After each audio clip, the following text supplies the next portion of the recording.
brain damage, brain injury, traumatic brain injury, concussion, slip and fall, bump on the head. Okay, in this video, I'm going to talk about the effects of brain damage. Brain damage can come in many ways, shape, or form.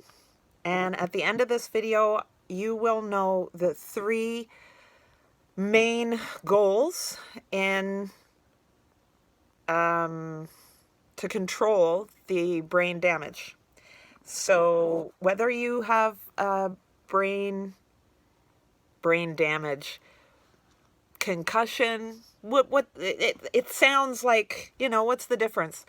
It's all in the vocabulary. Do you feel like brain damage is so harsh, but concussion is so much easier to hear? Anyway, it's all the same. So you can acquire brain damage from birth. And then if you have acquired brain damage from birth, it could also make concussions give you higher effects. And then you're going to have to pay closer attention to the three goals that I'm going to talk about at the end of this video. So you can also acquire brain damage from substance use, whether it be alcohol or drugs, whether it be prescription or from the street. It can affect your brain. It can damage what's upstairs.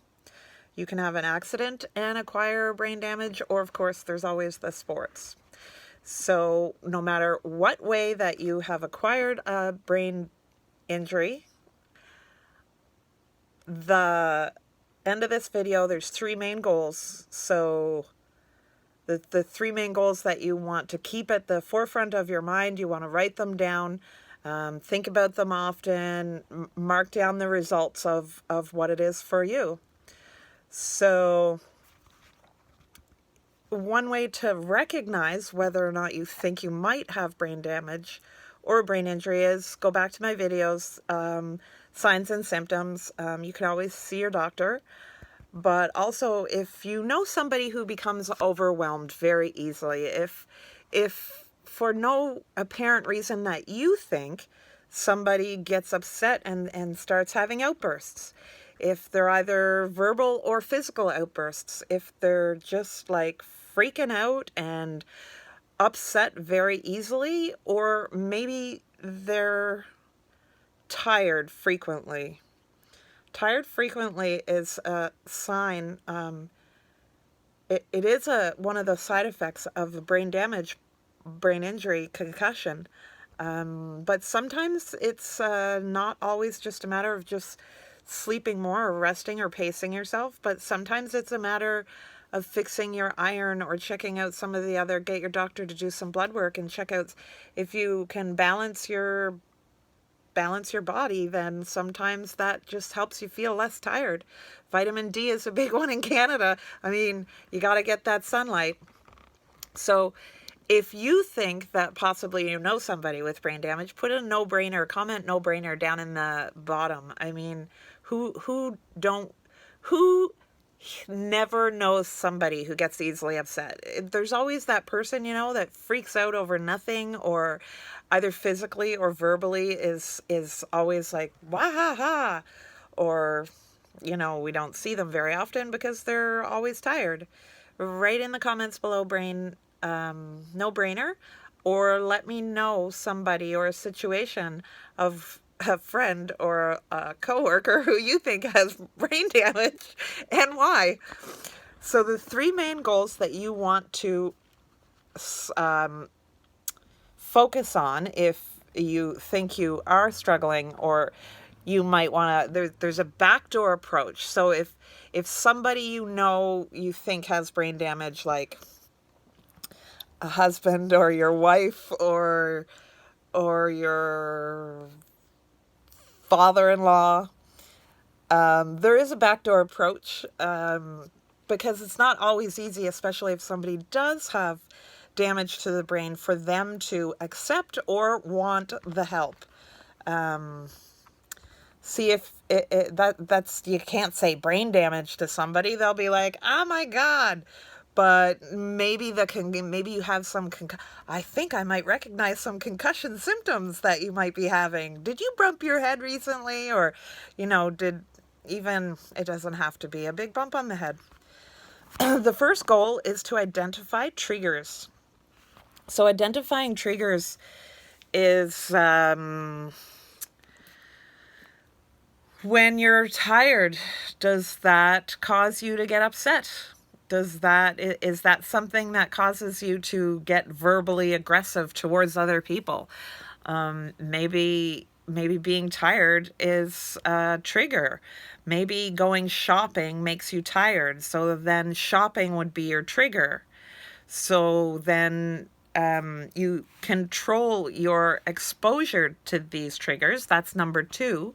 So number 1 is recognizing triggers. So recognize things like sometimes being hungry can be a trigger. So if you have a brain damage, you might not be able to recognize that you're hungry. And when you're hungry, you might definitely not be able to become self-aware enough to know this is what triggers you into your outbursts or your anxiety when you're starting to feel overwhelmed. Maybe like the sky is falling and there's no apparent reason for the sky to be falling, but this is how you feel. I've talked to a lot of people and this is something real for them. I mean, the day is just going along, but why do I feel like the sky is falling? The sky is falling. Well, you have to become a little more self-aware, identify some of your trigger, and then control your exposure to those triggers. So as much as you will not be able to abstain from shopping, because we all have to eat and not everybody can have somebody do all their shopping for them, we can limit our exposure to the trigger and pace ourselves back into, if you're if you're taking care of the household and you must do the shopping, then maybe you have to learn to break it down into 2 days. Maybe you have to pace yourself back into it slowly. Don't do the whole don't do the shopping of the whole store. Just break down parts of the store that you go in and out with and take a break in between. I know, doesn't that sound like, really, I need a break from shopping? But it really helps you to feel better faster. So if you can become self-aware, identify your triggers, and control your exposure, you are on the way to successfully getting much better in dealing with the effects of brain damage, concussionary side effects, traumatic brain injury, however you want to word it. Don't be shy. It is what it is. If something's not right upstairs, it's not right upstairs. But there are little steps, like I said. So be sure to subscribe to my channel if this is something that you are definitely interested in, because I have a lot of things to talk about. Sometimes just sharing stories, like letting you know about other people and things that they are experiencing. Because when you're dealing with that brain injury, you feel like the sky is falling sometimes. You don't know, really, like it's a true story. So subscribe to the button, hit the bell, that way you'll be notified every single time I upload a video. And I love you all.